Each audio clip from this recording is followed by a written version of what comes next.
the middle ground. Got to go with me, What up? David Millay. So we're in it. All right. Yeah, cool. we're in it. Just real quick. Let's get it. Nothing too crazy. Like, I mean, I probably talked to you about the podcast more than anybody else. Nice. It's just like I feel honored. like getting it to where it's at now, which is really isn't anything. Just done a few episodes with friends, or just like yeah, I just want to do this. What Let's put episode it out. technically is this? This will be episode 3. Nice. Okay. Episode 3, and I've just been trying to knock out as much conversations as we were just mentioning, minimal editing.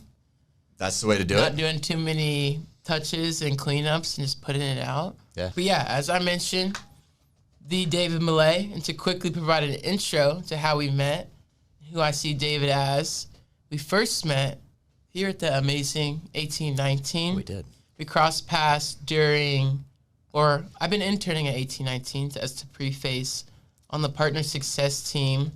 And being on the partner success team's opened doors to many unique and forward-thinking topics and opportunities that I wouldn't have thought I would have been able to participate in, which is somehow I ended up at an NIL think tank. Yep. Where which was held in the Learning Lab here at 1819. And one of the things about me in the workplace, in some way, or some may say I dress a little more informally than the regular person. You were way more swaggy than everybody else there.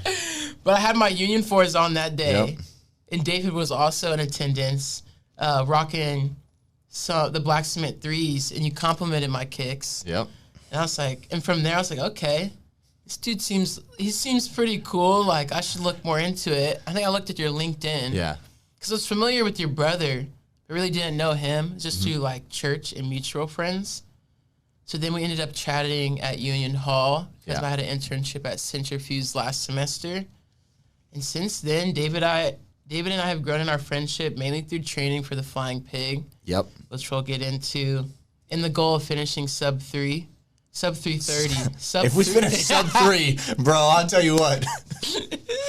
I don't know what. We're on something else. Yeah. And as I prepped, I realized through training with someone, even if it's just through long runs here and there and texts throughout the week, you get to know them progressively with time. And it seems like we continually uncover new areas of conversation while also always digging deeper into what we already discussed. So I see David as a friend, a learner, and a mentor. So thanks for being here, my man. I appreciate it. Appreciate you having me on. Yeah. I'm excited to jump in, man. Let's do it. So the first question, I have this labeled as questions. Who is David Millay? So that's kind of a question in itself, but the sub areas, I've enjoyed this question and giving it to the guests I have. What are the identities you hold for yourself, and how are they individually expressed? And like, how do they feed one another, and how do they take away from one another?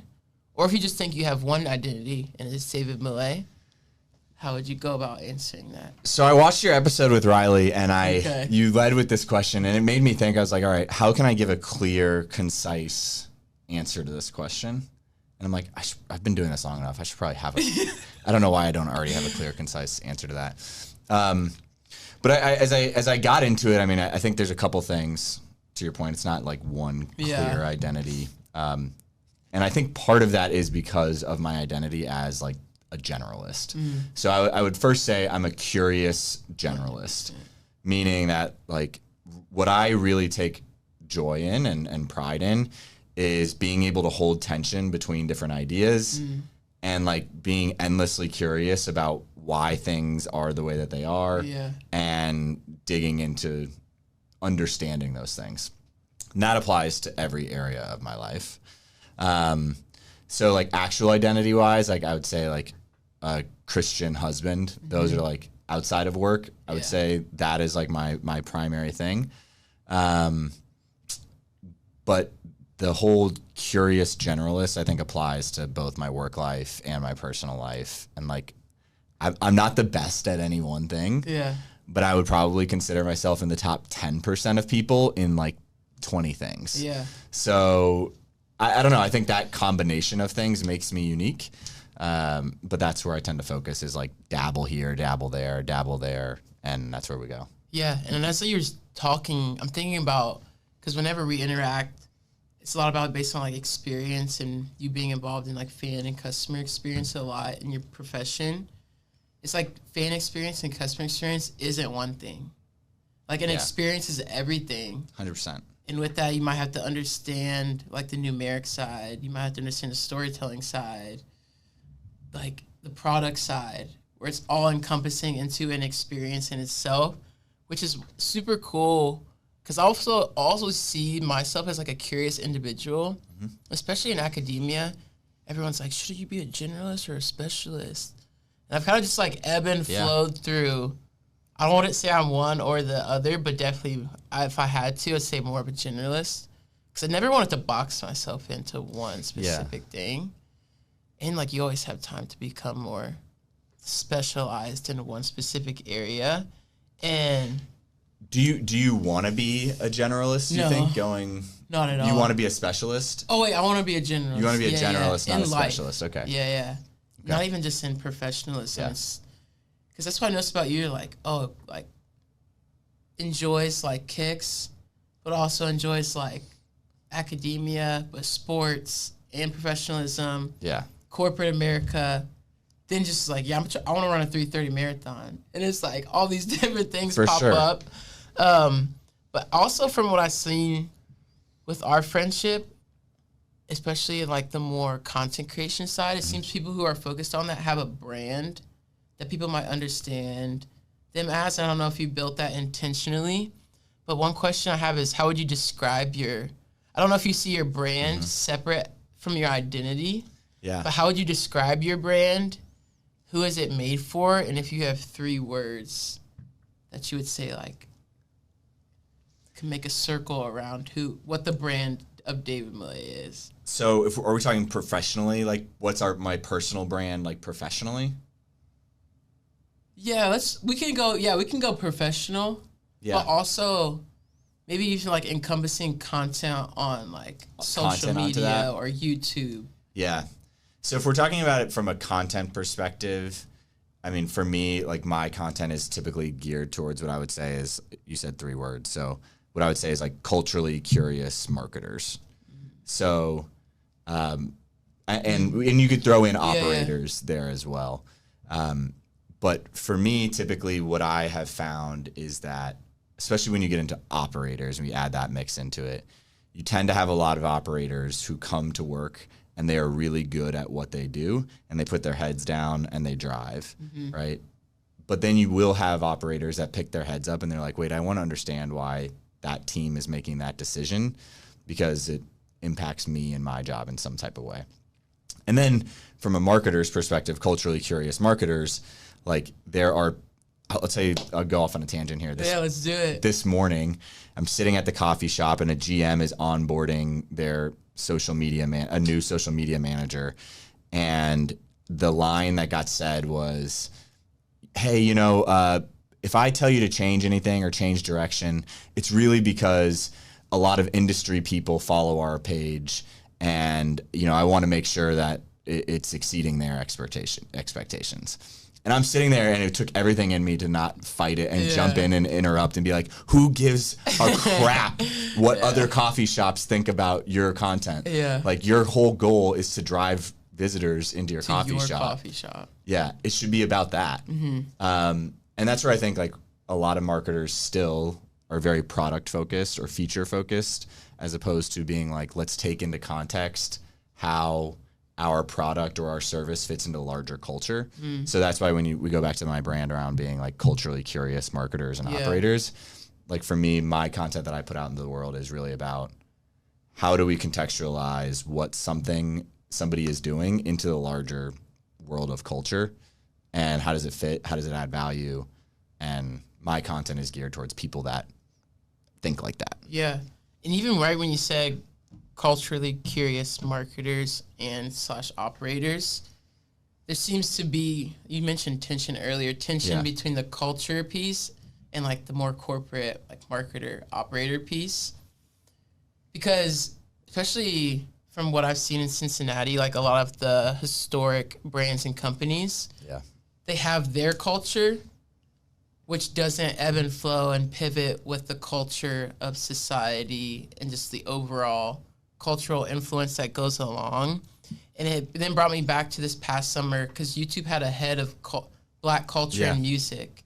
And like culture is everything. And I feel brands, especially with short form content becoming more of an efficient manner to reach your audience, they're picking up on trends which come from culture.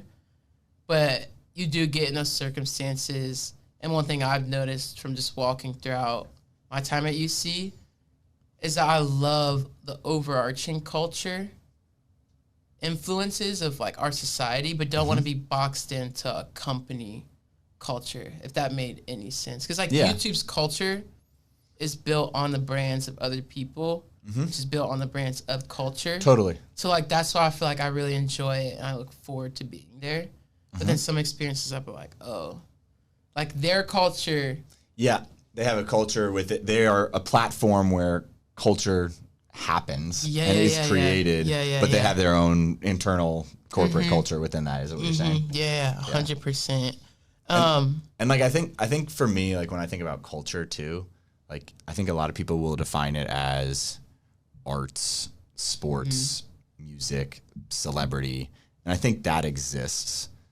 And my definition of culture tends to come from more like corporate consulting. Okay.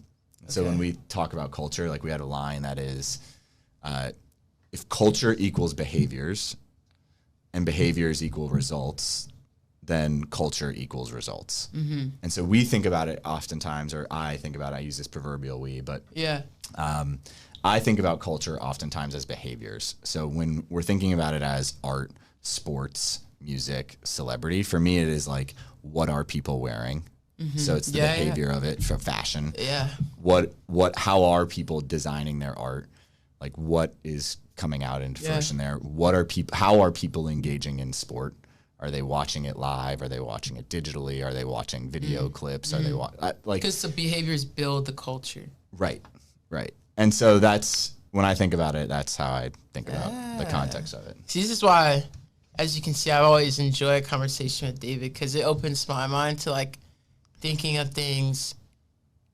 This is a similar trait with Riley. You do a very good job of explaining things, not in layman's terms, but in terms where if you're not involved into a space 100%, you still have the ability to understand it through like the way and the descriptors you use.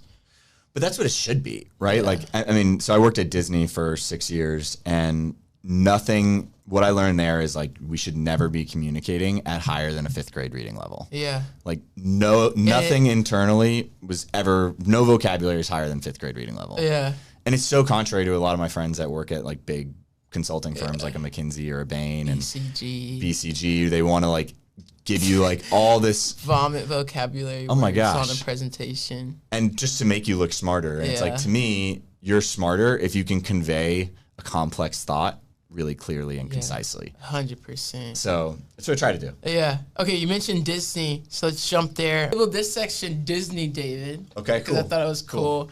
But going from college, I don't know if we probably spoke about it when we first met at Centrifuge, but how did you end up landing your first job from graduation at the best-known company and brand in the world? Nepotism. Absolutely nepotism. I'm not kidding. Definitely a nepo baby in some senses there. So my dad was a 20-year exec at Disney. Okay. And so he was the longest. I didn't know that either. Yeah. So he was the longest tenured exec at Disney's Wide World of Sports, which is now ESPN Wide World of Sports, which is at one point was the largest sports complex in the world. Yeah. It's like, I think it's like 250 acres. I'm surprised I've never been. It's awesome. Yeah. If you've ever competed in like an AAU event, national like championships, cheer, it's all there. Yeah. It's an incredible complex. But so me, Michael, our brothers, I mean, we ended up growing up with this contrast of Disney and sports. Yeah. And I never thought I wanted to go back and work at Disney, but what ended up happening was I wanted to be a college athletic director. I loved college athletics. That's why I went to Notre Dame. And so that I wanted to be a college athletic director. And for me, I looked at the world of college athletics. This is, almost 15 years ago.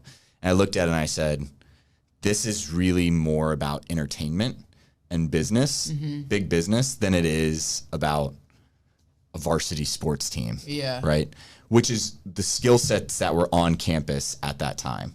They were run very much like, hey, our varsity sports team has a lot of interest in it, but my focus as a leader of this athletic department is still very much on the student athletes. Yeah. It's like a more advanced version of high school sports. Yeah. And so as I looked at it, I'm like, if I'm going to be an athletic director, I need to go get business acumen. And so I was applying at a bunch of Fortune 500 places, and that was what my path was going to be. And then I was going to come back and be on campus. And so a role opened up at a place called Disney Institute. So this internal consulting arm of the Walt Disney Company. So the way that I would explain it is if you're a CEO of a company, you came down to Disney and you said, oh my gosh, the customer service here is so great. You got vice presidents bending down, picking up trash. How do we get that kind of culture in our company? Disney Institute would go consult other companies on the Disney way. Yeah. And so they had realized that there was a lot of similarities to Disney parks and resorts and sports teams. So going to a stadium versus going to Disney, a lot of the same things, just Disney does it exponentially better. And so they were trying to get that started, and they needed an intern to help them start this Disney sports consulting. And so because I had grown up in this world where... Understood it subconsciously even. I understood it subconsciously. I understood it like actually. Yeah. They were like, hey, do you want this? Or they went to my dad actually, and they said, hey, do you have anybody that would be good fit for this role? And he was like, my son. Yeah. And so like I made... through and through, truly. Literally, he's looking Just at Fortune 500 graduated. places. Yeah. I hadn't graduated yet. Okay. I was about to graduate. But I mean, I started, I was making $1,300 a month before taxes on a living stipend. Yeah. For the first year. It was, living at home. So I gave up like a cushy, like starting salary. Yeah. But I mean, the first 2 weeks I was in 5-person meetings with the head of the Super Bowl. Yeah, I was looking at that. With Brett Yormark, who's like now the Big 12 commissioner. At the time, he was the president of the Brooklyn Nets. I mean, we're in all-day meetings with 5 of us. Yeah. And I'm building relationships with these people purely because of the Disney brand. So Yeah. that was how I got the job. Literally nepotism. Long answer. Wow. Yeah, that was even new to me. And it really made me want to dig back into college. She attended Notre Dame. We spoke a little bit on it, but studied political science and government. Yeah. Which might be a surprise to people because you mentioned wanting to understand business practices. Yeah. And I know this back end story, but explain to the people listening what led you to political science and then what led you to not pivot your major. Because I know the backstory. And share however much you want to share, but... So I'll give a little bit more so that you don't have all the answers with this. Like I haven't told you some of this. So I wanted to be a lawyer originally, so that's why I did political science. And I did an internship after my freshman year with there's a firm called Morgan & Morgan. I'm not sure if you're familiar with that. Yeah, I was just from your LinkedIn. Okay, so they're their biggest defense attorneys in the country, especially for like I don't know.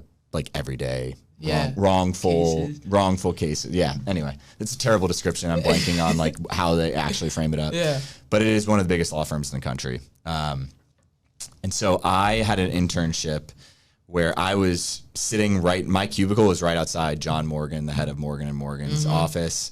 Like I was with all the big dogs, and I was working on a case where we were suing Steven Spielberg and like Paramount Pictures. I mean, we were working on a really, really cool case, and I was like falling asleep at my desk because it was so boring. Yeah. And I was like, if I'm not excited about this kind of law, there's no way I'm going to be able to do something more boring than this. And anything is going to be more boring than this. Yeah. So I came back to school, and I was like, I want to switch majors. I want to go business route. And my advisors like basically scared me into staying in political science because Notre Dame has one of the highest graduation on time rates in the country. Yeah, this was a so interesting point to me. They got to keep that graduation on time rate. I think it's like 94% or something like that of kids graduate on time at Notre Dame. It's such an academia. Yeah, you're like why does that matter? Yeah. Like someone's future. It's less important than the graduation, but it ended up working. Yeah, I mean, to an extent, right? Like, I'm glad I don't have an extra year of student loans that I'm paying off, right? And at the end of the day, the Notre Dame degree is still the Notre Dame degree, which is, I could say the same thing about like 95% of universities and 100%. Programs. So now I write really good emails and do really good research. So it ended up paying off. And then, because I know, I mean, a lot of my friends are also in college or just graduating, or they might just be starting. But it seems like you're decently involved on campus during your time at Notre Dame. What would you say, I know you mentioned the curiosity piece of why you got involved. Yeah. And then are there any lessons you still reference from that time that you look back on like, that was a good learning, or like I enjoyed that like position I had or the people I worked with? Yeah. One, I should have gotten more involved. Okay. And I should have drank less. I'll give two random stories. There was a group called SIBC, which was like Student International Business Council. Okay. And it was a really cool opportunity on campus where it was like this business club. So because I wasn't majoring in business, I tried to do as many businessy things as I could. That's a good tip right there. Yeah, and that's where it's like, again, you don't have to major in an area to get experience in other areas. And that's why your major will teach you skill sets, but it's all about how you leverage those skill sets into whatever area you want to actually go into. So in SIBC, and we worked on a couple really cool projects for big brands. One we did with NBC around like the Preakness. Like we basically were like advising them on how to market towards our age demographic. So it taught me like how to put together like a whole big like project brief, and that was cool. And then we had another one where we were working with, it was actually one of my family connections, a guy by the name of Matt Schechner, who created Advertising Week. And so we were working on him, or on one of his projects, same kind of thing, like how might we tackle a new thing that he was working on. Yeah. Put together a big project brief, flew out to New York and met with him and his team, and it was cool. Yeah. So that was a good, actually I just thought about it. The project was tailgating.com. It was like a separate website that he owned. And we were like trying to figure out how to blow it up and make it be cool. So those were cool things, but I would say like one of the most interesting things that I learned, it was me being involved on campus, but not officially. We created this thing called Monday Night Baseball. And if you know the drinking game baseball, we create I think I played with my friends a few times. It's like beer pong-esque. Yeah. I think so. Anyway, it was like you drink before, and then like once the person stops, and I don't even know. It's like, so you have four. This is so off topic, but you have 4 cups lined up on both sides of the table, and you like try to shoot, and like you make it in the first one, it's a single. You make it in the second one's a double, and like they have to drink the cups. So if you make it in the back one, the team has to drink all 4 cups, and anyway, there's all these rules. Hilarious. It's a ton of fun. Yeah. But we started playing it on Monday nights, and we started having so many people that we were like, me and one of my buddies. Actually, there's a few of us. Everybody's pretty successful now, and we created a Monday night drinking league, or a Monday night baseball league, where we literally had to open up a bank account because we had so much money coming in from teams. Because we were having like, it was like 5 kegs to 6 kegs a night every Monday night. Now running it up too. Yeah. So like even just like that experience of like, how do you market it, but like also keep it exclusive, and like how do you keep it cool? How do you make sure that like you're inclusive but also exclusive enough to keep it cool? How do you organize it? How do you open a bank account for this company that you're running? So it was like a little bit of, I don't know, that was one of the cooler things that I felt like I did. I love it. I love the stories that might not come up during just like regular conversation. And that's one thing I noticed too, is like getting involved in campus, however that may look, whether it's like a frat, business frat, student org, business consulting, like all the real world application and lessons that I've taken away have come from those experiences rather than being in the class in itself. And like, I feel like we're similar in the fact that you gravitate towards people who also want to do the same, rather than just like go to class, leave class, and just like For continually flow through that cycle.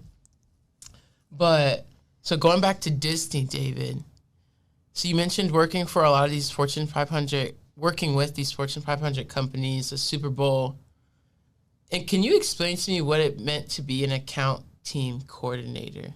A coordinator? Yeah. So that was your first role at Disney, right? Yeah. Okay. Can you, because like I'm not familiar with, is this sales technically? The coordinator role was technically, I don't know, it was like a hybrid role between sales and execution. Yeah. So the way it would work is our team was structured where we had to go land consulting projects with somebody like the Super Bowl, or like University of Kentucky was my client for 2 years. Okay. That was like my first like big one that I owned. But as a coordinator, we were basically coordinating or project managing the relationship. Mm-hmm. So an account manager would go in and land the client and set the strategy for it. And then they would bring in an account or an engagement manager. And that would be the person that was like leading the actual consulting work or the training based on the vision and strategy that the account manager set with the client. The account coordinator was just making sure everything happened. So they were making sure contracts got signed, bills got paid, people showed up where we needed them to show up, decks were ready, meetings were set, all the things. That's what we did as an account coordinator. So every account coordinator looked a little bit different depending on like who your team was and what they needed from you and what the individual skill sets were of people on the team. Like some account managers were super organized, which allowed coordinators to go work on more of the consulting side of stuff. Other managers were really unorganized and it required more babysitting of like, all right, I got to make sure this guy like actually logs in and gets his expense report submitted. So it was a project management role. So so in that first role, pulled from your LinkedIn, you got to work with names like Auburn, Arsenal FC, mentioned the Brooklyn Nets, Michigan State, NFL, Orlando Magic, and then the Super Bowl. And when I did the internship with Red Ventures after my junior year, and they have basically it's kind of like a consulting arm, but it's called Red Digital. Okay. Where they do partnership work. Yeah. And we were doing work with Apple for all of their Apple services. And that was one of the best learnings and experiences that I could have had, because it was like we were doing paid social advertising. I was about to say, what were you guys doing? Dive into that. So we did everything from like UX, UI to paid media, from social to search. But then we were partners with like ADT, Time Warner Cable. Okay. So like some people were building sites. Some people were just doing paid social. I'm sure some people were just doing like marketing analytics, but we were doing paid social specifically. And it was like learning how to do paid social and digital marketing while also understanding like relationship management. Yeah. Because Apple would come to us with like a campaign, or like say, because I was on the Apple Arcade team. So they would come to us. What is Apple Arcade? They're like, you can play video games. It's like a separate app within the App Store where you like buy a subscription to be able to play specific games that are in arcade. Interesting. Okay. Which is like the App Store, but I don't know if it's still going on. But they would come to us with a campaign they wanted to run, like Subway Surfers. We have this amount of spend that we want to put behind this campaign. Can y'all whip up a media plan where we're going to put this amount into each media platform with these type of ads, targeting these individuals with these influences? But it was just like a perfect understanding for me, because Red Ventures would get a percentage of spend from Apple. And then each media, like Snapchat, Twitter, would want us to spend as much as we could with them, because I'm sure they got incentives from that. Yep. But Apple just wanted to perform the best. We wanted them to spend as much money with us as they could, because we're getting a percentage of it. Yep. And then all the other platforms are like, oh, come spend with us, spend with us. So it's interesting to move throughout each understanding of goals and objectives. And then you have subjective opinions and who's been there the longest. So I'm interested, did you take anything away from not just being like a Disney focused worker, but like focusing on the Disney way in other businesses and other practices in your first few years? Yeah, I did. So I think what you'll find is anytime you're working with a firm, I mean, or it doesn't matter. There's so many different personality types. Yeah. And I think traditionally what you would have seen in like sales, consulting, agency world, and anything that involves like relationship management is what tends to be one of the most popular styles is like relationship builders, right? And I'll use this one example. There was a guy on our team who was traditionally very good, and he had a lot of like really good years. And he was what I would say is a relationship builder. Like he was best friends with the clients. Yeah. Like he knew all their kids' names. Okay. I mean, he was. Hop on the Zoom and it's like, how does this dude know all this stuff? I mean, they're like sending Christmas cards. They come into town and they're like hanging out with each other and like, and they trusted him because like he knew them, right? But as our product shifted and as we really became more truly digging in and being consultants on harder things versus just like training, a different style emerged as being better, which was like this more style of a challenger. Like a relationship challenger or just a challenger? So difference between like relationship builder and a challenger. This is in the agency space. The relationship builder oftentimes is like, yes, Josh, whatever you need, I got your back. The challenger is like, Josh, I hear what you're saying that you want that, and that's not going to work. Okay. Like it's not going to work because X, Y, Z. This is actually going to work better. I know what your goals are. I know you're trying to get this arcade. Whatever. Yeah. I know your campaign in and out.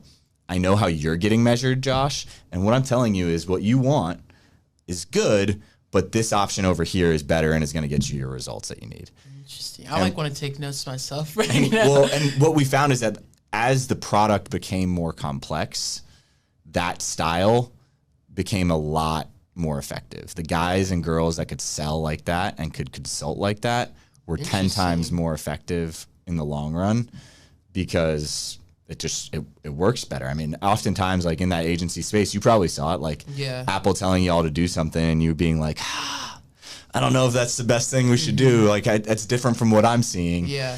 But you do it anyway oftentimes because it's like you want to make the client happy. But it's like in order to make the client happy, what they really care about is that you're going to help them with their goals. Was that an intentional change within y'all's team that you noticed? Yeah. Yeah. Was it like a clear or was like, the relationship builder isn't exactly what we need? It was like a progressive understanding? It became pretty clear. We added new personalities to the team that were challengers, and then just like we started to see those people started performing a lot better as the product got more complex than the traditional relationship builders.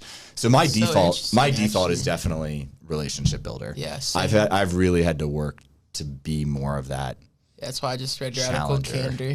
Yeah, 100%. Radical Candor is a great example. Tell the audience about that if they've never read that, because it's a great book. It was so, especially as a manager, which you have much more experience as, but understanding, and even like being a Christian and someone faith-based in the business world. Totally. It's like bringing to light things is so much better than keeping them in the darkness. But understanding like caring for people is best put forth in the truth. Yeah. And like how you bring about the truth, how you say it.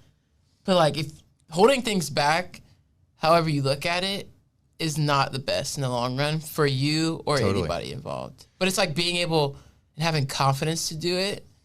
And it's hard. It's hard. Because I was talking to my buddy Roman. We were at Somerset because my buddy moved to Florida. So it was like his last hoorah. And I was like, I'm trying to be better at being honest. And he looked at me and he was like, oh, do you have a problem with lying? And I was like, that's not no, I was like, that's not what I meant. Yeah. I was like, I have to find a better way to say that. I was like, even just like when someone's saying, we should go get coffee next week, and I know I can't, or I know I have a busy week, I'm like, oh, for sure, like just text me. Yeah. They'll text me the day before, and I'm like, actually, man, like I can't, blah, blah, blah. It's like, I brought this up upon myself 100%. Another common way, so like, Amazon talks about it, and they use the language around truth speaking.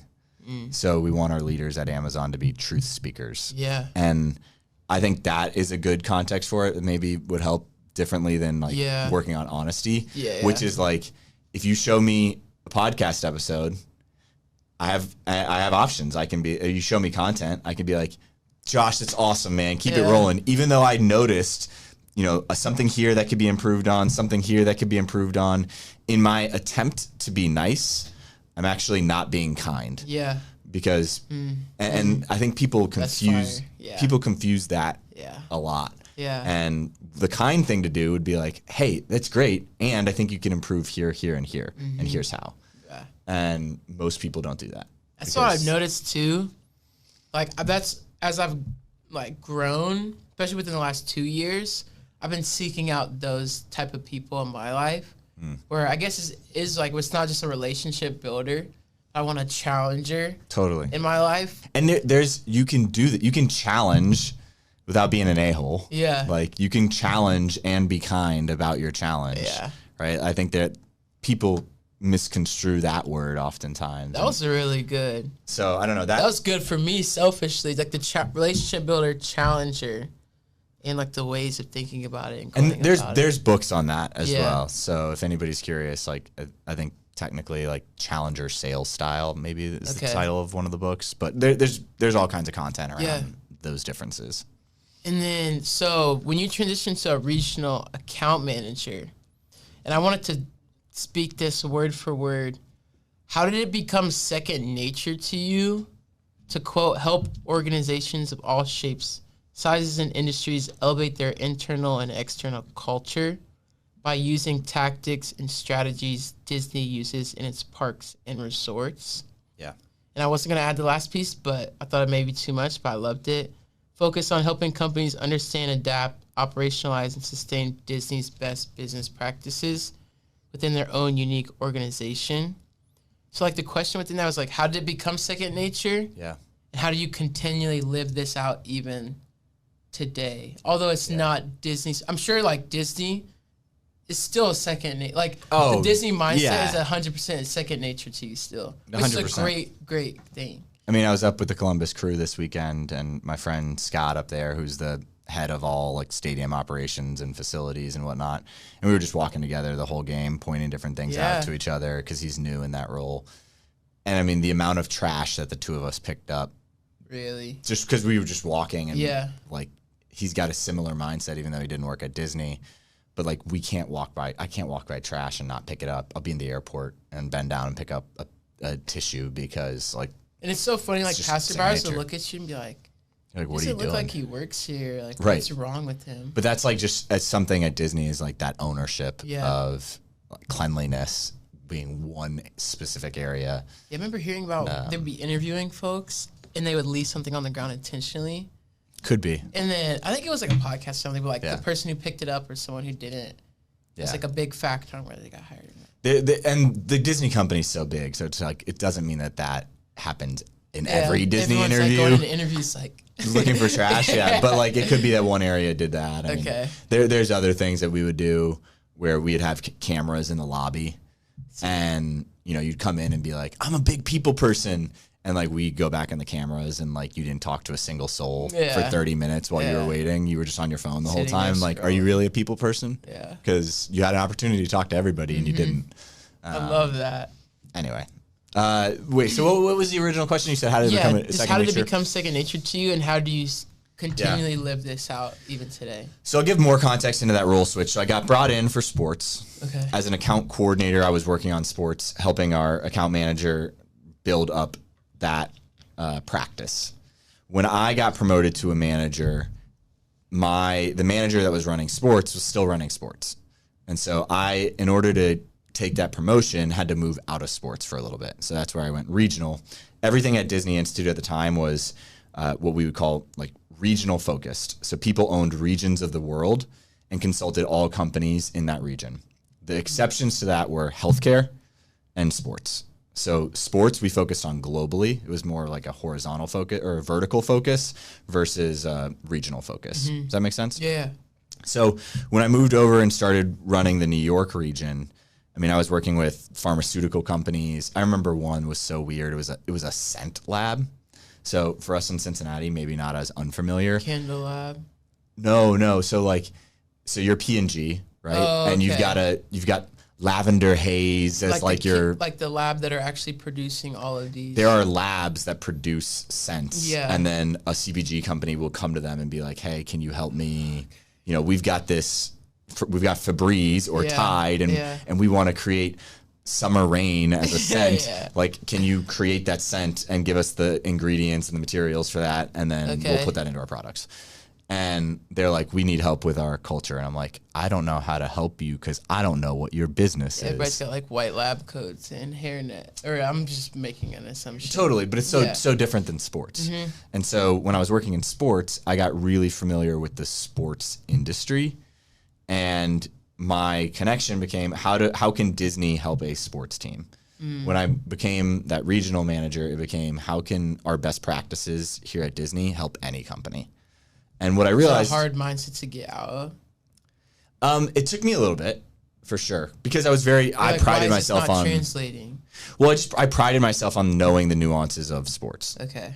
And what I realized quickly was, at the end of the day, any business or organization is people serving other people in some way, shape, or form. Doesn't matter if you're a law firm, a consumer packaged goods company, like, it doesn't matter. At the end of the day, you're people serving people. Yeah.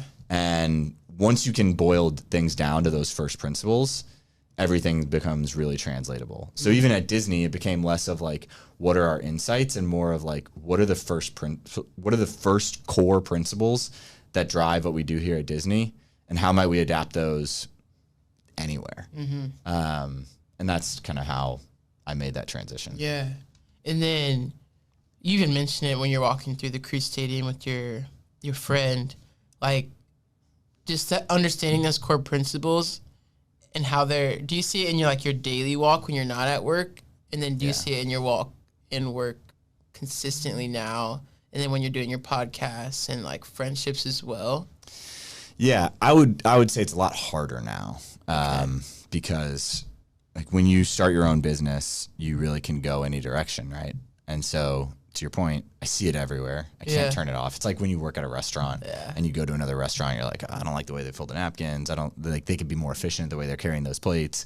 You do the same thing now, but now I'm just constantly like, well, if this business did this differently, they could stand out from their peers and their competitors by doing this. And then I'm like, maybe I should start a company that does that because nobody else is doing it. So it's like, it's really hard if you don't put blinders on to excel at my own company. But at the same time, we talk about like being culturally curious. Like, I pride myself on not putting blinders on. So it does become this like tension paradox for me that's hard. Yeah. Okay, jumping still in the Disney, David, but one of the really cool aspects that when we first we talked about was your hand in creating the Disney Young Professionals. And so that was later in your stint at Disney. And the overarching mission was advancing professionals in the Walt Disney Company, like networking across lines of business, learning from peers and executives, adding value to company initiatives and business goals. So, general question, not pertaining to Disney specifically, what is a young professional in your eyes?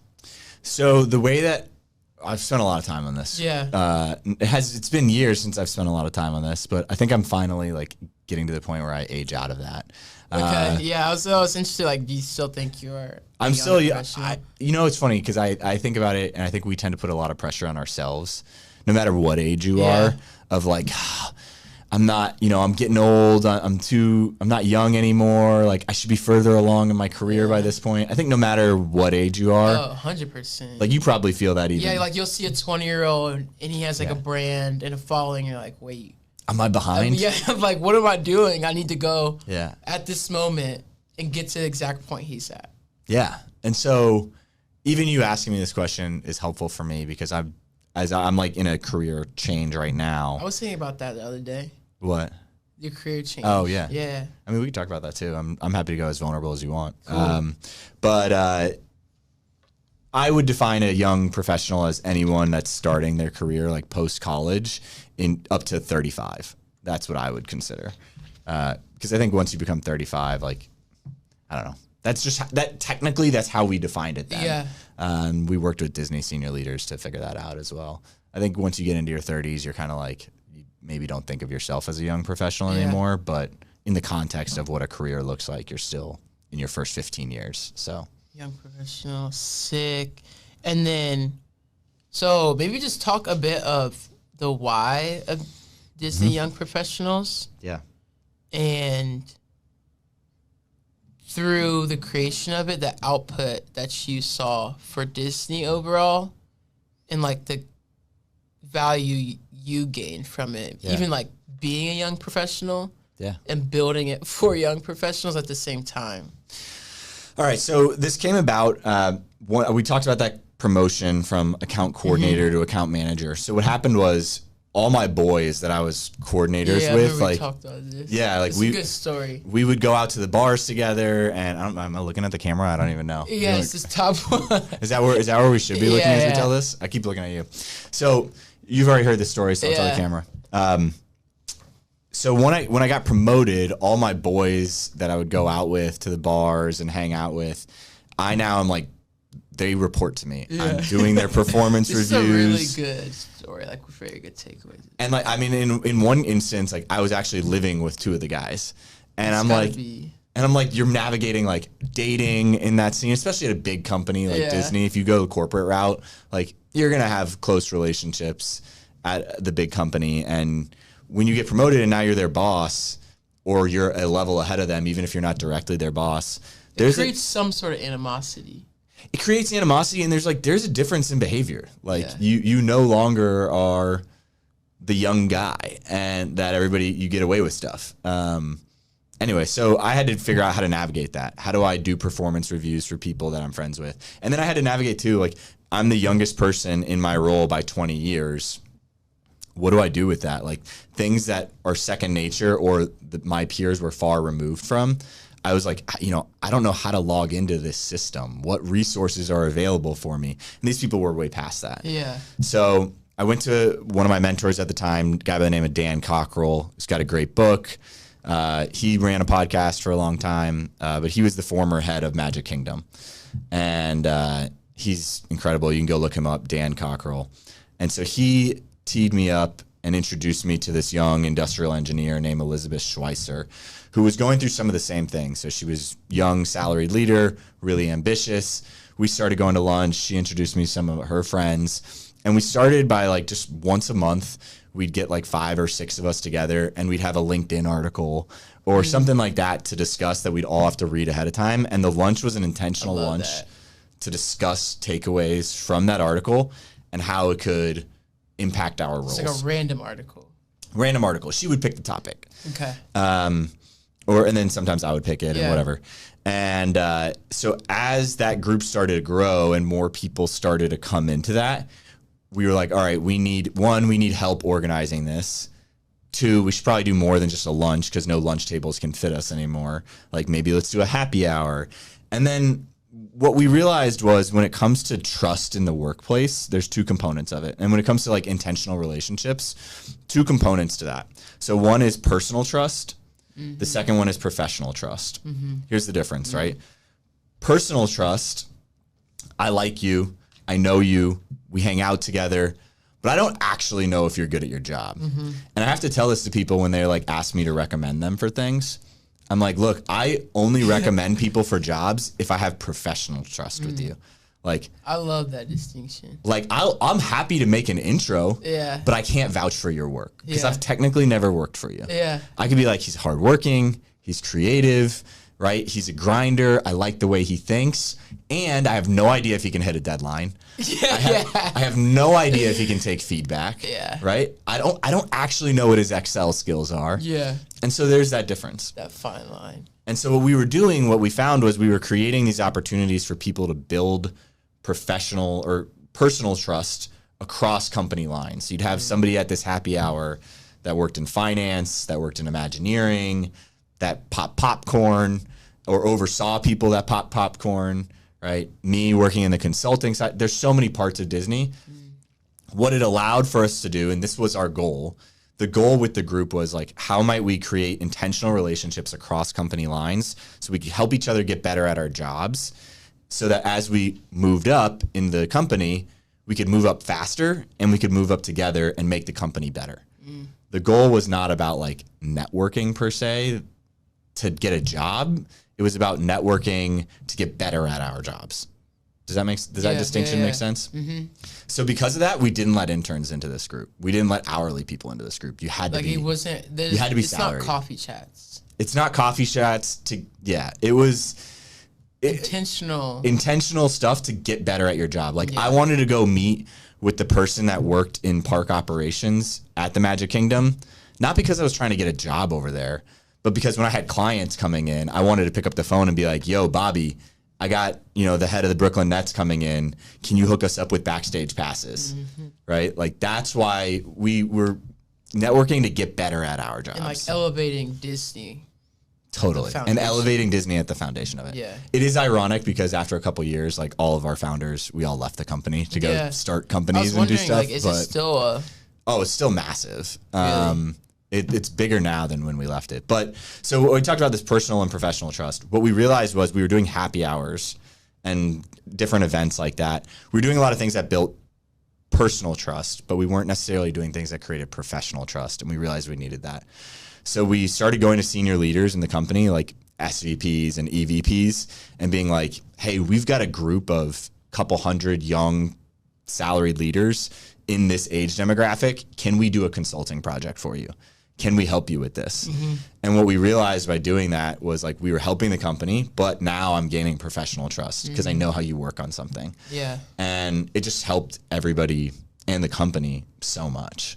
That's such a good call out. Like professional trust and personal trust are completely different. Totally different. And I feel like professors, like they see your work, maybe even just have a personal relationship with the professor, never taken class with them.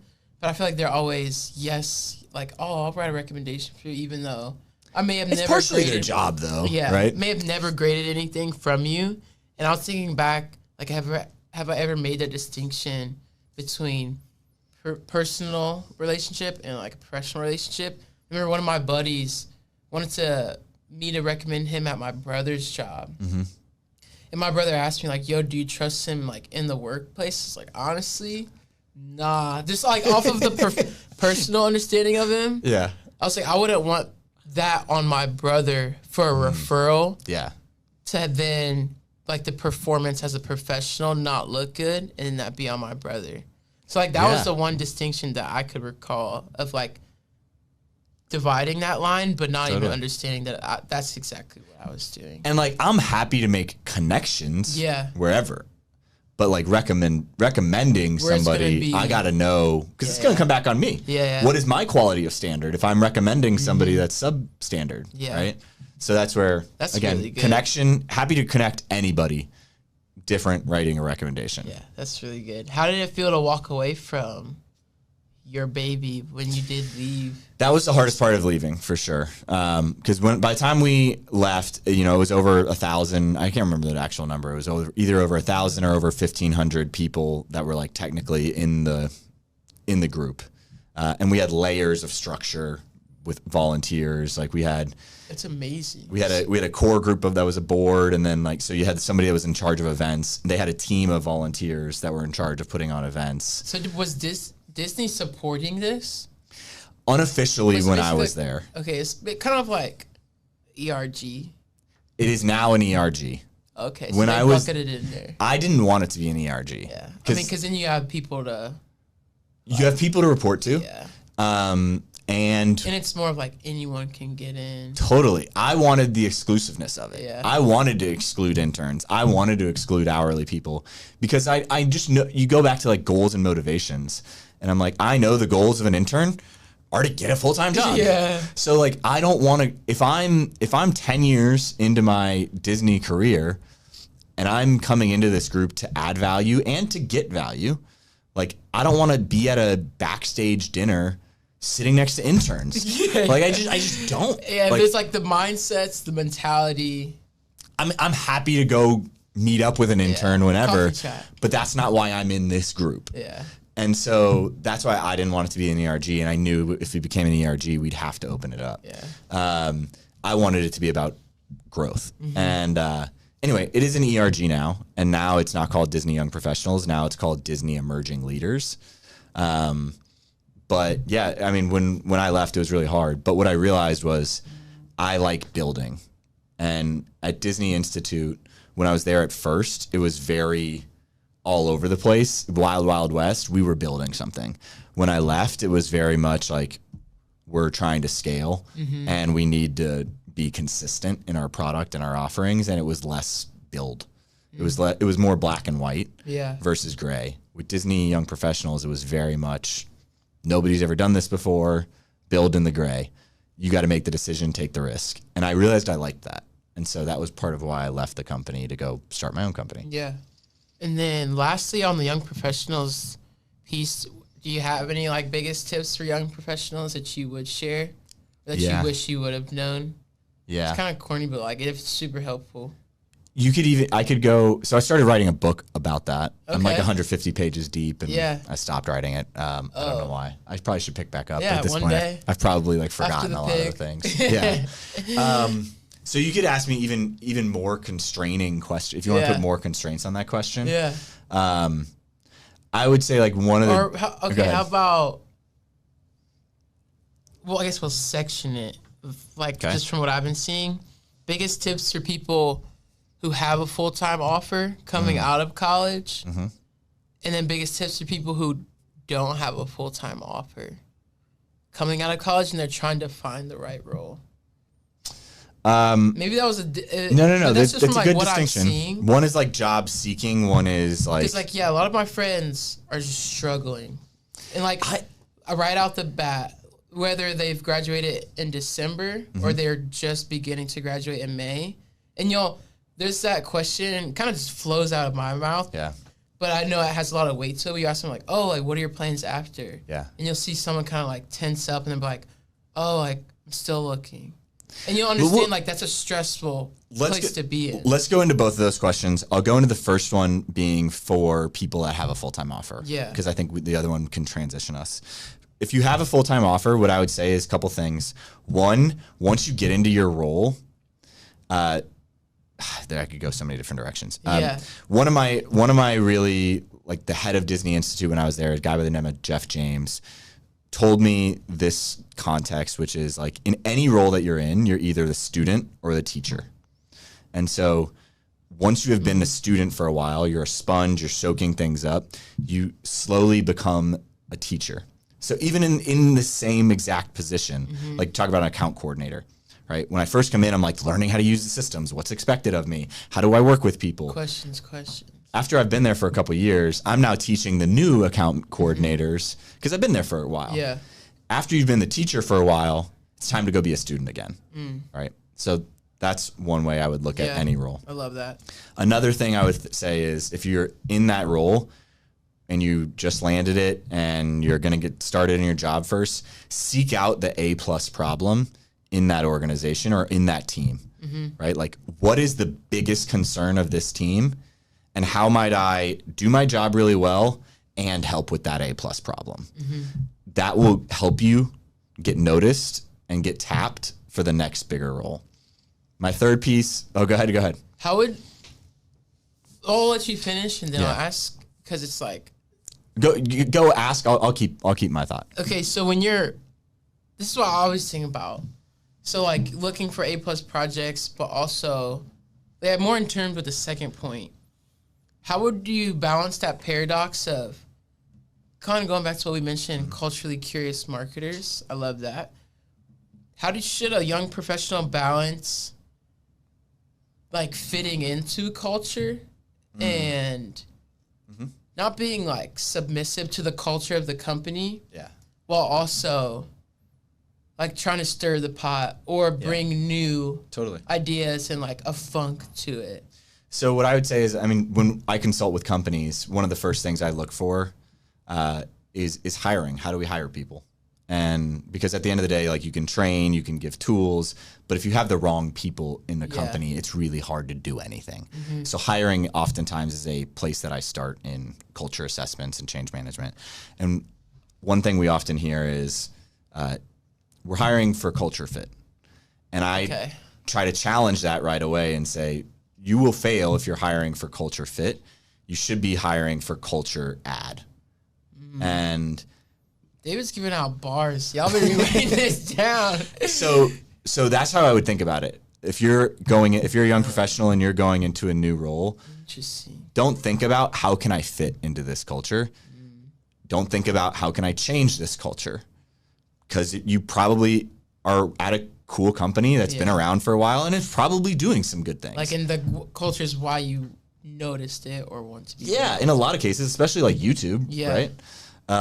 But I would be thinking, how might I add to this culture, right? I want to fit in, and I want to make it something new at the same time. And that's where I think like really good. Adding to it is how I would think about it. Okay, cool. And then can we go to your third point, actually? My third point was just, and I think this is like really underrated, and some people are going to hate it, especially if you're like super creative. But like you have to talk about your success. You have to be annoying. You have to walk around the hallways and tell people what you're working on. Yeah. You have to constantly pop into your boss and be like, hey, I was just working on this project and, it seems to be going really well, but I'd love your thoughts on it. Like you have to be the annoying, like inhaler kid talking about your you just have to. Otherwise you're not going to get noticed. And I saw that at Disney all the time, is that like people who were really good but weren't good about talking about what they were working on, oftentimes got overlooked. And it doesn't seem fair, but that's life. And that is how humans interact. Like if you don't bring it to my radar, if you don't have good marketing for your product, doesn't matter how good your product is. Like you have to market yourself in the workplace. And oftentimes just word of mouth, talking at the coffee cooler or whatever. Yeah, and that's one question I asked, which I'm sure I'll ask you at the end, was like, what's a fruit that you would pat yourself on the back for? And I know even Riley and Will were like, like that's a hard question. What's like a fruit I would pat myself? Yeah, like a fruits of your labor. Like what's something that you've done well with recently that you give yourself a pat on the back with? And a lot of people are just like, oh, that's a hard one. Yeah. But I feel like you go throughout your days and you have so many of like, oh, I just killed that workout, or the submission I just did was really well worked. Are we gonna hit that right now, or you want to go later? Yeah, we'll go into that later. Okay, cool. But then, so the separate side of people who don't have a job lined up. Yeah. And are searching. Because people, like, I'll talk to friends and be like, I just applied to 20 roles. I'm on LinkedIn, Handshake, networking, conferences. Yeah. Like, emailing my friends' moms. Like, they're trying everything. Dude, I don't know. Yeah. You hit me with a question. I will also be, this is one piece of advice I would give is like, when you don't know the answer, say you don't know. Yeah. Because if you pretend like you know an answer, when you don't, like it invalidates the answers you do know. Yeah. I don't know on this one. I'm in this process right now where like I've had my agency for 7-8 years, and over the last year and a half, I've let go of all my employees and helped them find different jobs and whatnot. But I'm at a spot where I'm like, I'm ready for a career change. And I have been applying for stuff for like the last, I thought about it. I'm like, I don't want to be the smartest guy in the room anymore. Which again, running your own company, like, anyway, I try to surround myself with really smart people, but I don't want to be the head guy anymore. I want to be part of a team. Yeah. And so be able to be that learner. Yeah. And not have to worry about taxes and like all the things. And so, I have been applying for stuff also for the last 6 months. I'm like, dude, it is hard out there. Yeah. I mean, I've never applied for a job since college. Like I had to dust off my resume, and it's been 13 years. Crazy even feeling. I saw a LinkedIn post from my buddy AJ. He's like, you should always be updating your resume. I agree with that because I didn't, and it took me forever. Yeah, it got me. I was like, oh yeah, I need to add a few more things to it. But yeah, I think there's just like keep going. Yeah, and I think there's something to like, I used to knock people that would change roles every 2 years because we had people at Disney that would do that. And part of why I knocked it is like my dad was in the same role for 20 years. And so like I always had like, he's one of my biggest mentors, if not my biggest. And so I always looked at that and I'm like, if you're staying in a role for 2 years, that's short enough time period that you could make some impact without people actually finding out that you're really not that good at your job. And then you move to the next area. Like 2 years is enough time that you can hide that you're not that good at your job. Yeah. But there's something about like maximizing your salary by moving every 2 years. Like if you're staying in a role longer than 2 years, you're kind of killing your ability to make money. Yeah. That's what I saw, especially in big tech. Everybody I would have like the intern coffee chat with, especially even like the head of our team and just people that I would just meet brushing shoulders wise. It'd be like, oh yeah, I started at Microsoft.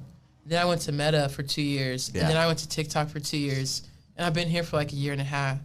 And then like once they're like fourth, fifth transition, that's when it'd be more like longevity and then their career would end. That makes sense. But I was like, what's up with this? Because you always hear of like job hoppers or... Yeah. And I think it happens for different reasons. Yeah. I think it is enticing because me personally, I'm so curious. That's why I extended my degree because it's like I've only had a minute understanding of like brands, company cultures, what it's like to even be a full-time employee or like an intern. Yeah. I knew there was so much more for me to gain. So I've like been thinking about like, do I want to stay at some place? Because if you're going to do it early in your career is the time to do it, which is kind of like boxing it in, but in my viewpoint. But it's like I landed at the place that I love. I've always loved since I was a child. Yeah. So it's like, I don't even know. I'm just talking to the future that I have no idea what YouTube is a big enough company that you can hop around and stay in the company. Yeah. Right? And I think what it comes back to is the student-teacher thing. Like, you just want to make sure that, especially if you're in your 20s, you're not a teacher for too long. Yeah.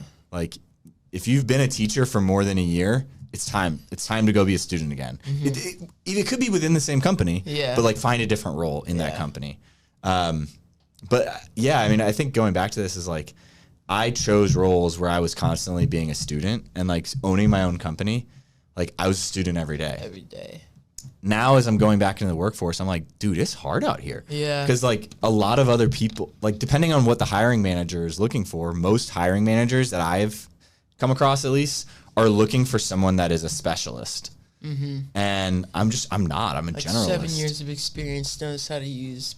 I mean, like I've gotten into conversations where like, well, how many years of like email marketing do you have? I'm like, me personally, I've run a newsletter for 7 years. They're like, well, and like, what was your role in that? I'm like, I created it and then passed it off to somebody. Like I did it for a year and then passed it off. They're like, so you technically don't have 7 years of experience. I'm like, what are we talking about here? Like, we're talking about email marketing. We're talking about like marketing the actual company.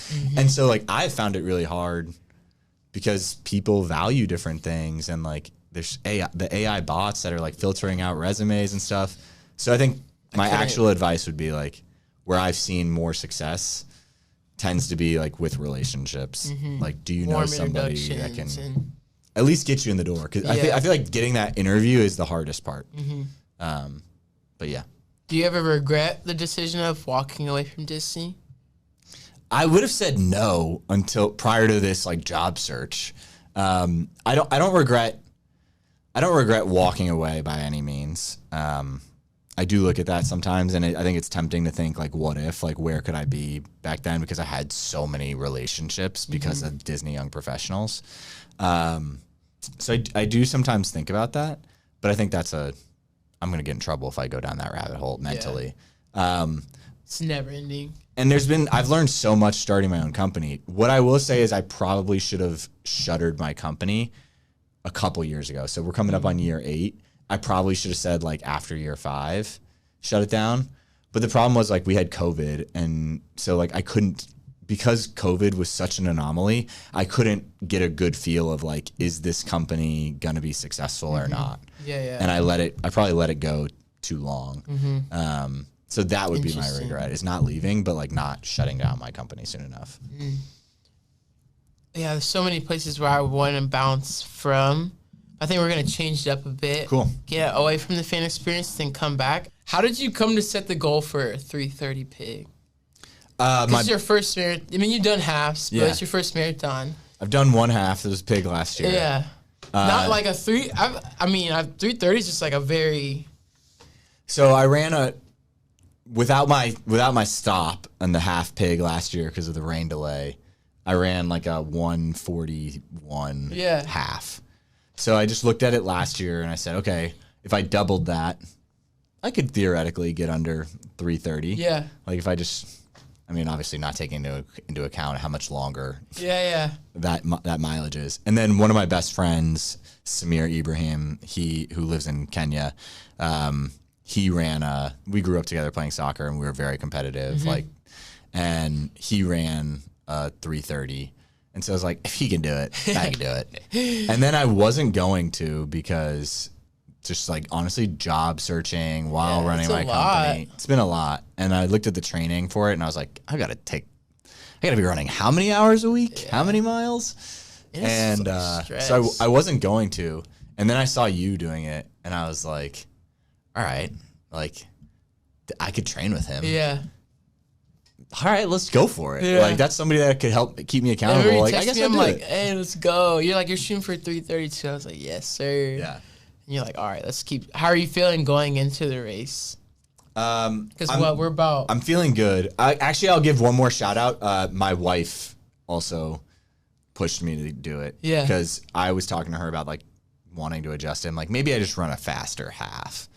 And she was like, I thought you said you were gonna do 330 marathon. Like, are you backing out on that? And I was like, no, I'm not backing out on that.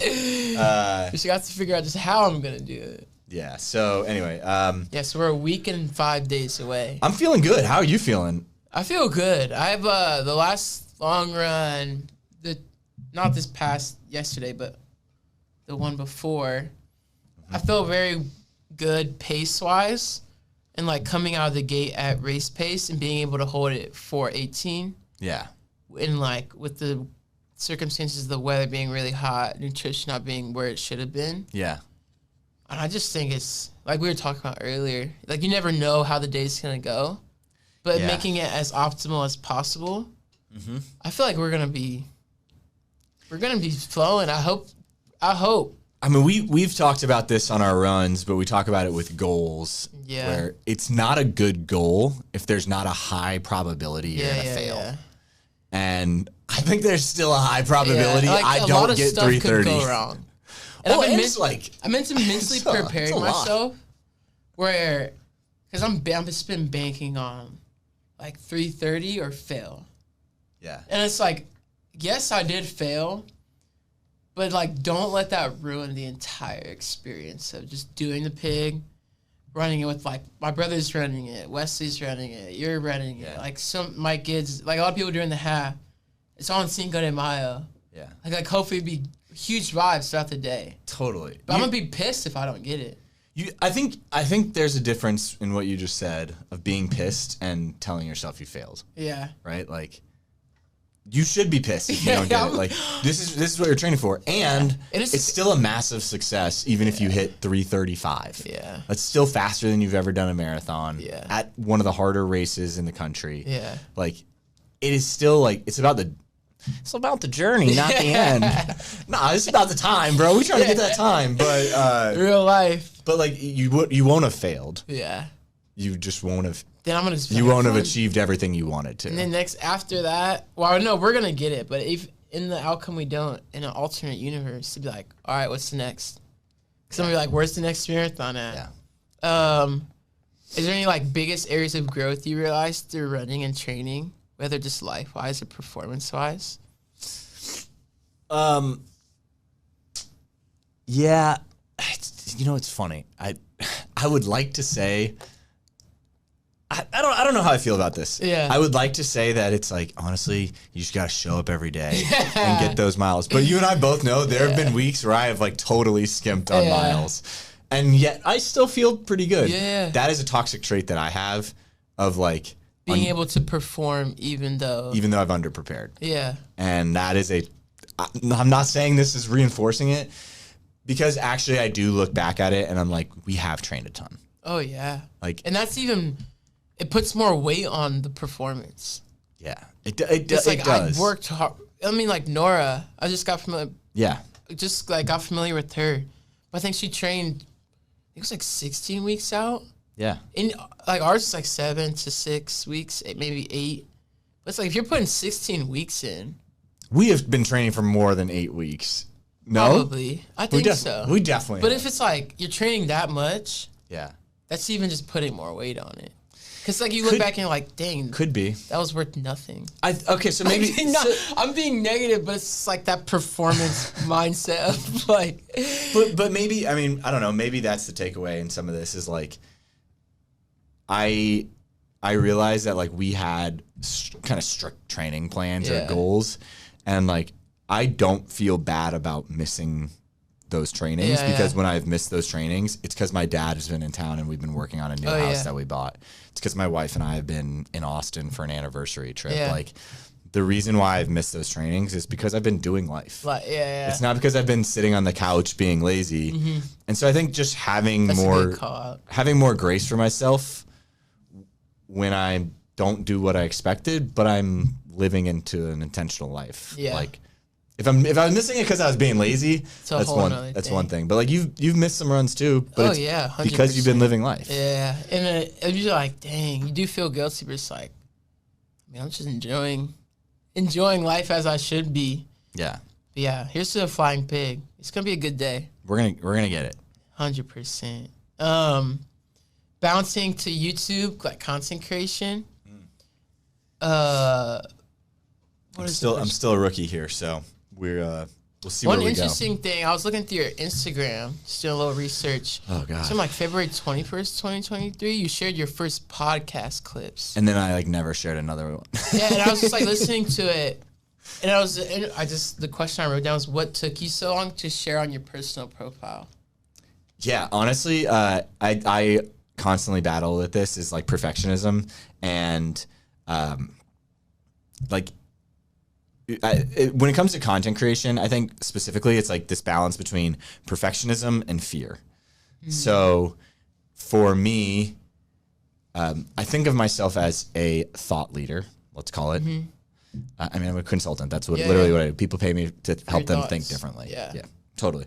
So when I'm coming up with content, in my mind, if I'm regurgitating the same content, if I'm repeating something that I've already repeated, if I'm talking about a topic that I feel like has already been talked about a bunch, I don't want to talk about it. Yeah. The reality is, I know this, the reality is 9 out of 10 people have still not ever heard of that thing. Yeah. That even though it's in my feed all the time, most people have no idea what that concept is. And by posting it to my personal feed, I'm now educating a group of people that definitely have not heard of this topic. Yeah.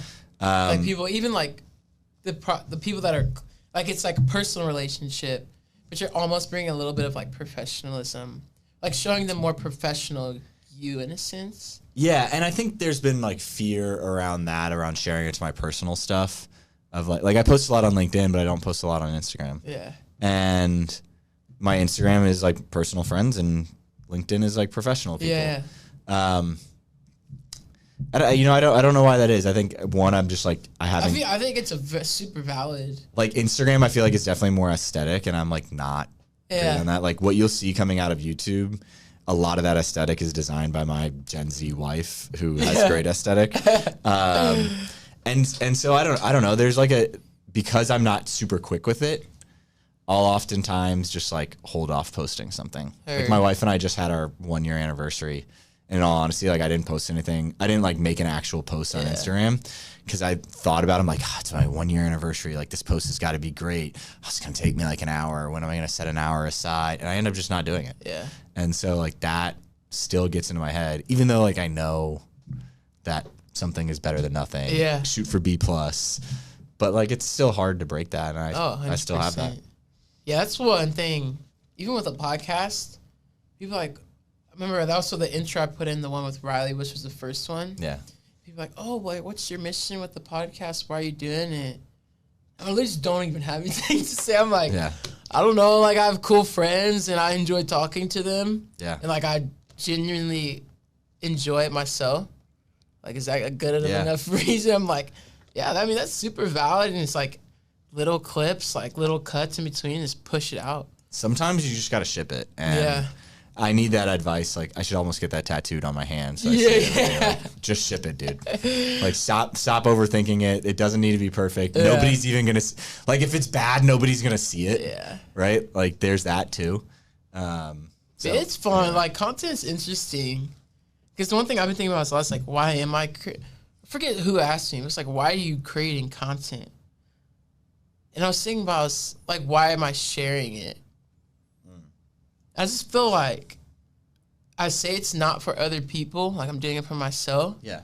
But then there's like the paradox of, I mean, you're sharing it so other people see it. And then me and Ricky talked about like being a creative, that you're like, oh, it's all in the journey, but then you care about the performance. And you're like, whoa, why are people not being receptive to what I'm putting out? But that was a tangent. So I don't know if you have anything to add there. No, I mean, like, I for me, like, I do my podcast because, like, I want to learn from really interesting people. And it's like, why not share it? Well, and I think the reality is there are other people like you. Yeah. And if you're curious about it, there are other people who are going to be curious about it too. Yeah. And so, like, you should share it. You're almost being selfish by not sharing it. And especially in its raw, unfiltered That just reminded me sense. of this book. I don't know if we talked about it. It's called Show Your Work. Okay. It's so good.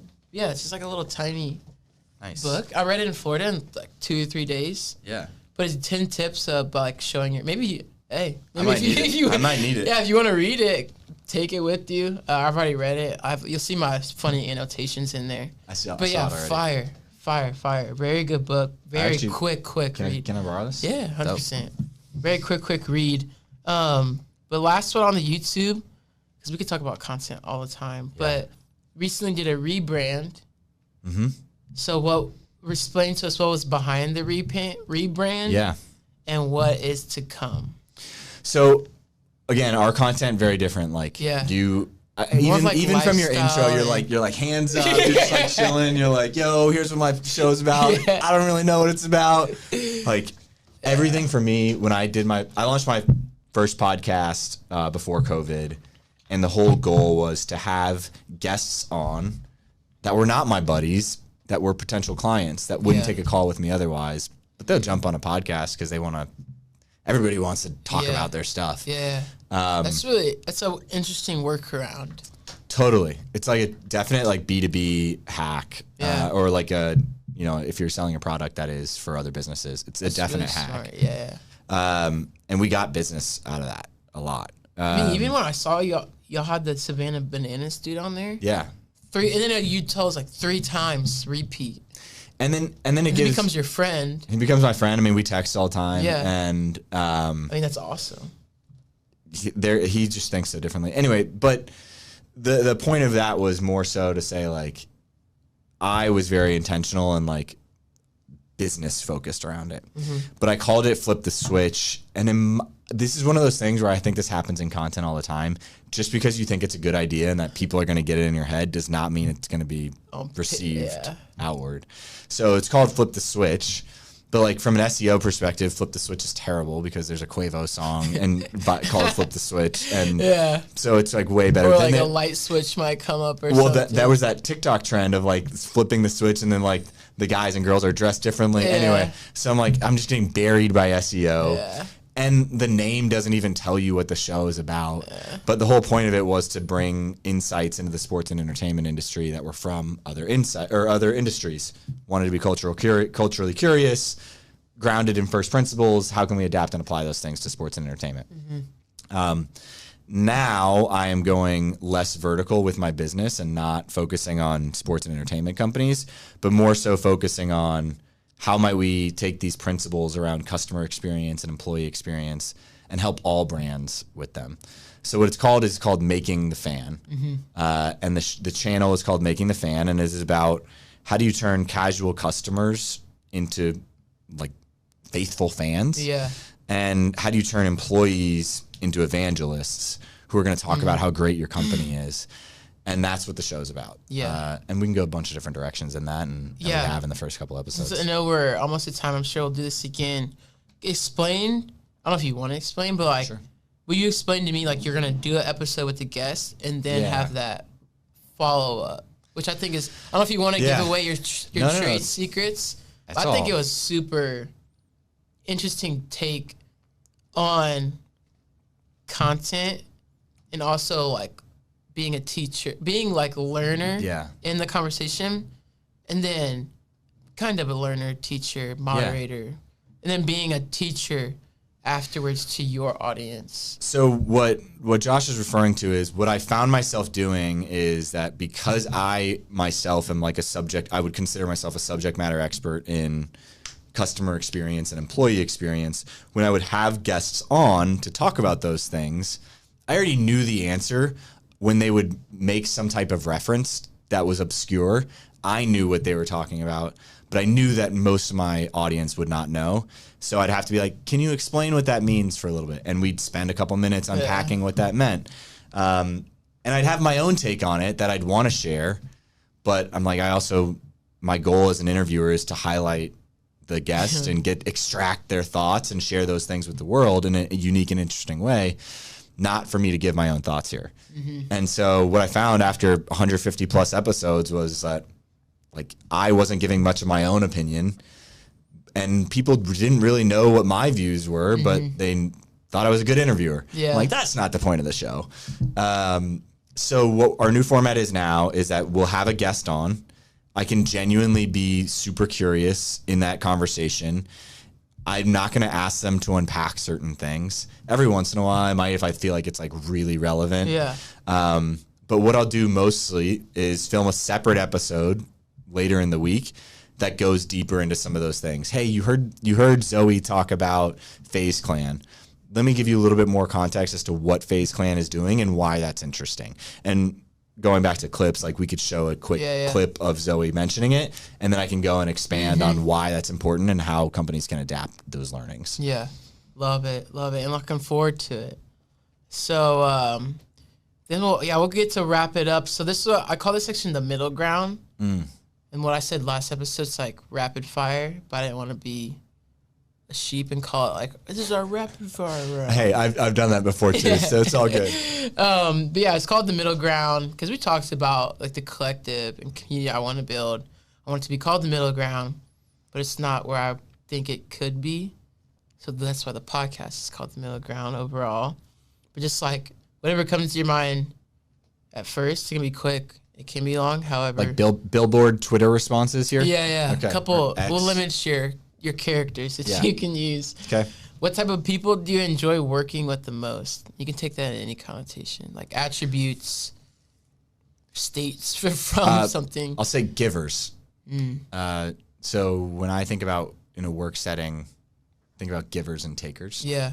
So you can ask somebody a question like, you can ask us, there's a number of different questions. Like you could say like, what impact have you had on, tell me about a time when you've had a lot of impact on someone's career.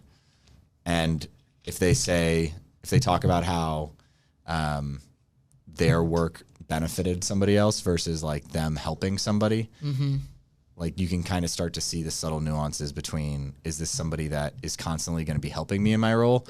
Or is this person going to be trying to figure out how they can take credit for what I'm doing? And so I like working with givers, people that are like, see a problem and don't hesitate to jump in. Or when you ask them for help, they're super ready to do that. What are we working on? Yeah. Favorite podcast or music you're listening to at the moment? We'll go with, I'll answer both. Two podcasts real quick. One is called the All In Podcast. Okay. Comes out on Fridays. It's 4 guys that are all like almost all billionaire status. Okay. I'll have to check it out. And they talk about the economy, politics, tech, all the things. Okay, it's great. Cool. Another one, it's called My First Million. Sam Parr and Sean Puri, they're both like tech bros. Yeah. And they do a couple episodes a week, and they're just, it's like edutainment is what I would call it. Yeah. Love that word. Music, new Lucky Day song. Do you know Lucky Day? It's like an R&B. Familiar. It's like very like Miguel vibes. Lucky, I think I know what you're talking about. It's like Daye. And me and my buddies have been going back and forth on that the last couple of days. Okay. So. Yeah, for sure. Then, in the character or the X Twitter, like in layman's terms, what is the difference between A casual customer and a faithful fan. Casual customer is somebody that treats the interaction as a transaction. I'm giving you money, you're giving me a product or service. A faithful fan is somebody that will go back to your service, even if it's more expensive than competitors. Okay. They'll go back to your location, even if it's further away than competitors, and they're going to tell their friends and family about it. Yeah, love that. If you could have, I don't know if I've already asked you this, if you could have 5 liquids on tap on your fingers at any time. Oh, this is cool. Any liquid. What would they be? Any liquid. Doesn't even have to be like liquid you drink. It could be any liquid. Like I could use it as like a weapon? Yeah, if you wanted to. I feel like I might want to go the drink route. Yeah, we can put it to drinks. Sugar-free, Glacier Freeze Gatorade. Okay. Lemon Lime Prime. Okay. I like the first two. Those are like after run. Yeah, or like drain it all day. Yeah. Let's go. My wife and I did a sober year last year, so I'm kind of like in the weird beverages. There's a drink called Hop Water. Okay, never heard of it. It's like a hoppy water. I mean, it's in the name. Yeah. So it like kind of has like a light Fizz? beer taste. Okay. But it's water. Okay. It's like a fizzy water almost. So those 3. There's a drink called Ouroboros that has like really cool like cactus lime type flavors, but it's like I gotta get my drink game up. It's like a soda water. Okay. Great packaging. So we'll say those 2, and then I'm gonna go with just like classic chocolate milk, like a really good chocolate milk. Heck yeah, I love. They asked that question in our YA group as an icebreaker, and I was like, "That's a great question." Yeah. It's like a fun icebreaker. It's not like it's boring. I've heard that. Most important attribute of a friend. Loyalty. Gotten that a lot. I think out of 3 or 4 episodes I've done. Do you feel you know your purpose? Do I feel I know my purpose? This is a rapid fire question. I guess it's like yes or no. Whatever you want to take it as. I would say yes, and it's radically changed from what it was 4 years ago. What do you want your legacy to be? I want my legacy to be that I have inspired a lot of different people to be more curious and about the world. Love that. If you had to give flowers to yourself, what would they be? Just really proud of myself over the last few years of like distancing myself from like when somebody asks me how I'm doing, my answer is not an update about my business. It's like I have actual, like my first response is to tell them about how I'm feeling and what my life is, not what client I'm working with. Wow. Yeah, that's not what I expected, but that was powerful. What does a great day look like to you? A great day? Yeah. Can be as granular as you want or just like simple? Yeah, a great day looks like when I rarely do this, when I like actually wake up and have some kind of morning routine. But it looks like a great cup of coffee in the morning. It looks like some deep work in the morning, knocking out like important projects, a great lunch with my wife, an afternoon workout. There we go. And then like an evening out somewhere, like at a dinner. A nice place with like a great steak. And sounds like a real good day. That's probably like a great day for me. Heck yeah. What does a bad day look like to you?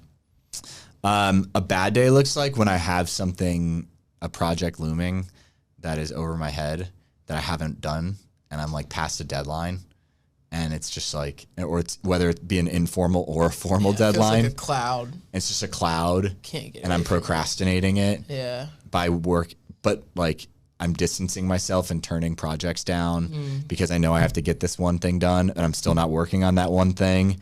And I'm like distancing myself from friends because I know I need to work on this thing, but I still don't work on this thing. That's what a bad day looks like. If you weren't doing your current profession, where would you see yourself? Maybe because like a dream occupation. An actor. Really? Yes. We might have to make some skits for YouTube. Yeah. That'd be funny. Marketing skits. Be funny. Best stadium you've been to, college and NFL, like college, NFL. Or like best fan experience, maybe. Okay, I know you've been to like.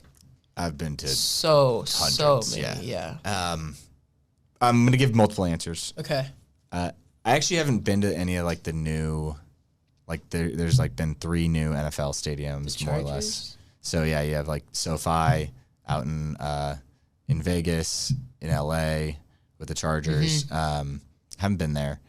One of my favorite pro stadiums is Mercedes-Benz Arena in Atlanta. Okay. I just think they do a great job.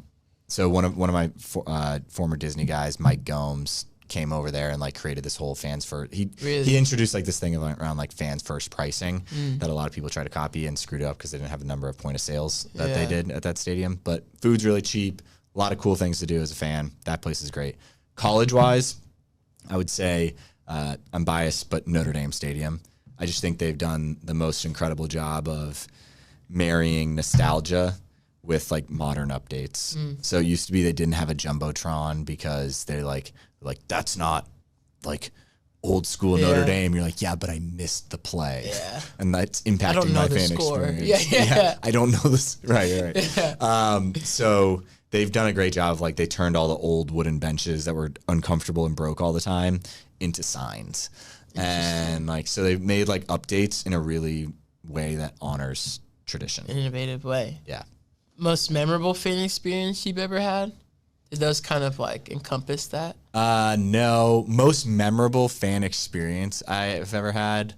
The thing that first came to my brain is like as a student at Notre Dame, like we were playing Michigan and it was like downpouring and we were absolutely walloping them and like all of us just had our shirts off and we're totally soaked. And, like, it was awesome. I would say that or being at an NBA All-Star game as a kid with my dad, like watching Jordan play with the with the Wizards. Yeah, you can't beat that. Was just super cool, like being in that environment. Last question, worst fan experience you've ever had? Worst fan experience I don't know if you want to call out anybody. But I have no shame calling people out. Like that. I'm just like trying to think. Truth speaker. Worst fan experience I've ever had. I'll try to think about mine. I didn't even think about it when I was writing down. I don't have a good answer on that one. I don't have a rapid fire answer. There's nothing that comes to mind. Yeah, where it's just like that was. Yeah, I think I'm just blanking on that right now. Sick. Well, to end, this section is called a thank you. This is a thank you for you, David. First, I want to say thank you for taking your time out of your day to chill and chop it up with me. No doubt you're a busy guy with working full time, looking for a full time role, just having closed on a new house. Yes. Hope that's going well. Training, spending time with family, and so much more. But always seems you attempt to make time, and I appreciate it. Secondly, I've always enjoyed our relationship. It's given me the chance to gain perspectives and ask questions in areas where I don't place as much focus or have space to speak on, from talking about what goes on to purchasing a home to working through relationships and marriage and so much more. It's nice to have someone that's a friend, mentor, and lifetime learner all in one. Lastly, I've drawn much inspiration from our chats and just following along with your work from the outside, whether it's a YouTube video, someone I run into that knows you, or a long run around Lunken. Shout out Lunken Airport. I always look forward to our interactions because I know I'll walk away encouraged, ideating, and ready to do more. So cheers to a 3:30 pig. Let's do it. And a happy Tuesday. Dude, I appreciate you. Thanks for having me on. That was really fun. Every time you and I hang out, like I'm more energized about like here's this young guy just like absolutely sending it, being super creative, and so I'm thankful for you in my life. I learned a lot during that. That was sick. I wish I was taking. I'll definitely watch back and take notes, but I'm glad. I'm glad. Yeah. I think that's one of the things. I mean, when you do your own show, you're like trying to get guests to say, you're like trying to tee guests up to drop nuggets. So I'm like, I know that. So I'm like, all right, how can I package this clearly and concisely? Where like it hits the ear and someone's like, oh wait, I need to write that down. Like, how can I say this in a way that it'll get repurposed for Instagram?